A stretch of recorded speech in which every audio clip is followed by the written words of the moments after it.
Success to IELTS writing এর সম্পূর্ণ নতুন একটি লেকচারে আপনাদের স্বাগতম জানাচ্ছি। এই লেকচারটিতে আমরা আইএলটিএস একাডেমিক রাইটিং টাস্ক 1 এর ইন্ট্রোডাকশন কিভাবে লিখব তা শিখব। লাস্ট লেকচারে আমরা শিখেছিলাম প্যারাফ্রেজ কিভাবে করতে হয়। তো আমরা একটু রিভিউ করে আসি। আমাদের কি করতে হবে? আমাদের একটি কোশ্চেন থাকবে, কোশ্চেনে আমাদের টাস্ক দেওয়া থাকবে। টাস্কে বলা আছে যে ইন্ট্রোডিউস দ্য টপিক, আমাদের টপিকটিকে ইন্ট্রোডিউস করতে হবে, তারপর আমাদের র ডাটা সম্পর্কে এক্সপ্লেইন করতে হবে এবং আমাদেরকে ন্যূনতম 150 ওয়ার্ড লিখতে হবে। আপনাদের হয়তো ডায়াগ্রামটি মনে পড়ছে এবং প্রসেসটিও মনে পড়ছে। আমরা একটি প্যারাফ্রেজ করেছিলাম, প্যারাফ্রেজ করে একটি ইন্ট্রোডাকশন লেখার চেষ্টা করেছিলাম। কিন্তু আমাদের একটি বাইন্ডার আছে যে আমাদের মিনিমাম 150 ওয়ার্ডস লিখতে হবে। তো সেক্ষেত্রে আমাদেরকে তো একটু ব্যালেন্স করে নিতে হবে যেন আমরা আমাদের ইন্ট্রোডাকশন, তারপরে ওভারভিউ আর বাকি বডি প্যারাগ্রাফগুলোতে একটু সামঞ্জস্যতা থাকে যেন আমাদের 150 ওয়ার্ডস কভার হয়। তো সেক্ষেত্রে আমরা আজকে শিখব যে শুধুমাত্র কোয়েশ্চেন থেকে না, কোয়েশ্চেনের পাশাপাশি আমাদের যে গ্রাফটি থাকে সেই গ্রাফ থেকে ইনফরমেশন নিয়েও আমরা কিভাবে আমাদের একটি হেলদি ইন্ট্রোডাকশন লিখতে পারি। আমাদের সামনে যে কোশ্চেনটি রাখা আছে, কোশ্চেনটি এরকম বলা আছে, the chart shows the number of injuries occurring at different locations in the home. এটি আমাদের টাস্ক। এই টাস্কটি যদি আমরা একটু প্যারাফ্রেজ করি সেক্ষেত্রে এরকম একটি অ্যান্সার আসছে, the bar chart gives an overview of the total number of injuries occurring at different places in the home. আমরা যদি আমাদের গ্রাফটি একটু লক্ষ্য করি, আপনারা আমার মাউস পয়েন্টারের দিকে একটু লক্ষ্য করেন, এখানে একটি কথা বলা আছে, ইনজুরিজ ইন হোম 2013। আমরা কিন্তু আমাদের ইন্ট্রোডাকশনে কোথাও 2013 এই কথাটি বর্ণনা করিনি। আমরা দেখি কোথায় এটি বর্ণনা করা যায়। আমাদের রিভাইজড যে ইন্ট্রোডাকশনটি হচ্ছে সেটি জাস্ট দুটো ওয়ার্ড অ্যাড হয়েছে এখানে, একটি ওয়ার্ড অ্যান্ড একটি number. The bar chart gives an overview of the total number of injuries occurring in 2013 at different places in the home. আমাদের দুটো ওয়ার্ড বেড়ে গেল। আমাদের 150 ওয়ার্ডস লিখতে হবে, এখানে দুটো ওয়ার্ড বেড়ে যাওয়া মানে হচ্ছে আমরা একটু হলেও পরিবর্তন করতে পেরেছি। আমরা শুধুমাত্র কোশ্চেনের প্যারাফ্রেজের উপর ডিপেন্ডেন্ট না, আমরা আমাদের ইমেজ থেকেও বা আমাদের যে গ্রাফটি আছে সেখান থেকেও আমরা একটি ডাটা নিয়ে সুন্দরভাবে অ্যাড করে দিতে পারছি। এরপরে আপনাদের সামনে আরও একটি চার্ট দেওয়া আছে। এই চার্টে বলা হচ্ছে টাস্কে, the chart below shows the expenditure of 2 countries on consumer goods in 2010। আমরা যদি এর প্যারাফ্রেজ করি সেক্ষেত্রে এরকম একটি রেজাল্ট আসছে, the bar chart displace the expenses of 2 nations on various items in 2010। আমরা চার্টকে বার চার্ট বললাম, শোজকে ডিসপ্লেস বললাম, দ্য এক্সপেন্ডিচারকে আমরা দ্য এক্সপেন্সেস বললাম, 2 কান্ট্রিজকে আমরা 2 নেশনস বলছি, on consumer goods on various items বলছি, ইন 2010 বলছি। আমাদের প্যারাফ্রেজ কমপ্লিট হয়েছে, কিন্তু আমাদের ইন্ট্রোডাকশনের ক্ষেত্রে কি হচ্ছে, ইন্ট্রোডাকশনটি ছোট হয়ে যাচ্ছে। আমরা এখানে কি করছি, আমরা এখন আমাদের এই যে আমাদের গ্রাফটি আছে, এই গ্রাফ থেকে আমরা একটু ডেটা সংগ্রহ করব। আমরা এখানে ফ্রান্স, ইউকে দেখতে পাচ্ছি, তারপরে পাউন্ড স্টার্লিং দেখতে পাচ্ছি, তারপরে কার্স কম্পিউটার, বেশ কিছু ডেটা দেখতে পাচ্ছি এবং 0 থেকে 500,000-এরও একটি লিমিট আমরা দেখতে পাচ্ছি। সেক্ষেত্রে আমাদের যে রিভাইজড ইন্ট্রোডাকশনটি হবে সেটি এরকম হলো, the bar chart illustrates the amount of money spent on 5 consumer goods in France and the UK in 2010. All the unit of expenses are measured in pound sterling. এই যে আমাদের পাউন্ড স্টার্লিং এর একটি clue আমরা পেয়েছি, তারপর France আর UK এর একটি ক্লু আমরা পেয়েছি।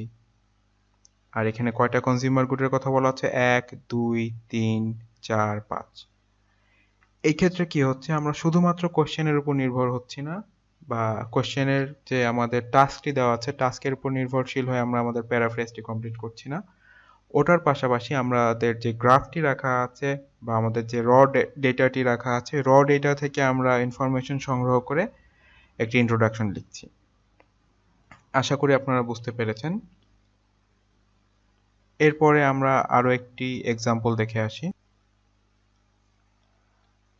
আরও একটি টাস্ক আপনারা দেখতে পাচ্ছেন। এই টাস্কে বলা আছে the line graph shows visits to and from the UK from 1979 to 1999. The bar chart shows the most popular countries visited by UK resident in 1999.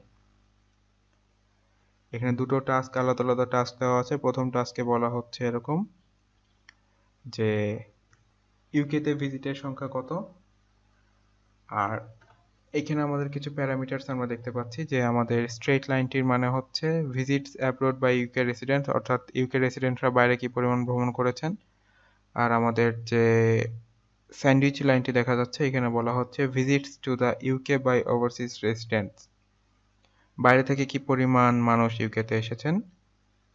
আর আমাদের যে বার চার্টটি আছে এখানে বলা হচ্ছে most popular countries visited by UK resident in 1999, অর্থাৎ শুধুমাত্র 1999-এ UK রেসিডেন্টরা কোন কোন দেশে বেশি ভ্রমণ করেছেন তার একটি গ্রাফ এখানে দেওয়া আছে এবং গ্রাফের ইউনিট হিসেবে বলা আছে millions of UK visitors.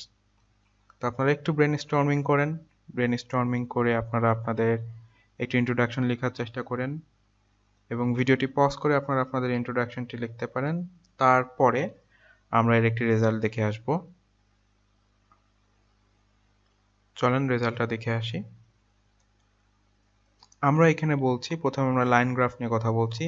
The line graph illustrates the number of UK residents going abroad from the UK and the overseas residents visiting the UK between 1979 and 1999. While আমরা এখানে একটু কোহেসিভ ডিভাইস আনার চেষ্টা করছি। While the bar chart gives information about how many UK residents traveled to 5 of the most popular countries in 1999, units are measured in millions of people.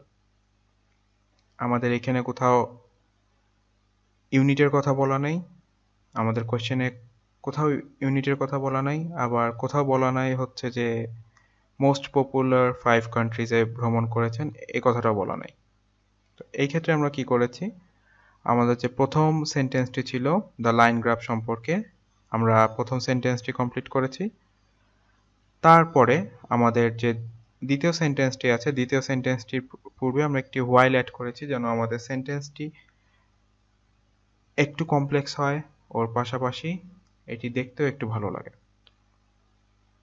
আর একটু contrast টাইপের look যেন আসে, তাই জন্য আমরা হোয়াইল ওয়ার্ডটি ইউজ করেছি। আশা করি আপনারা বুঝতে পেরেছেন।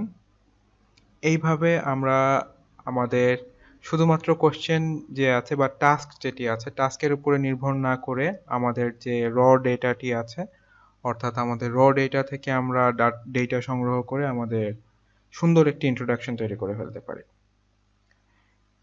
আমরা যদি আমাদের র ডেটা থেকে কোনো ইনফরমেশন না নিই, সেক্ষেত্রে এরকম হতে পারে যে আমাদের 150 ওয়ার্ডসের যে বাইন্ডারটি আছে তা পূরণ করা আমাদের জন্য একটু কষ্টকর হয়ে যেতে পারে।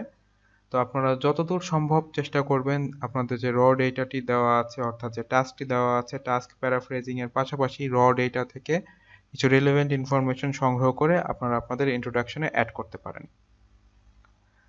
এই লেকচারটি এই পর্যন্তই ছিল। নেক্সট লেকচারে ইন্ট্রোডাকশন লেখার আরও কিছু টেকনিক আমরা শিখব। নেক্সট লেকচারটি দেখার জন্য সবার প্রতি আমন্ত্রণ রইল। Thank you everyone.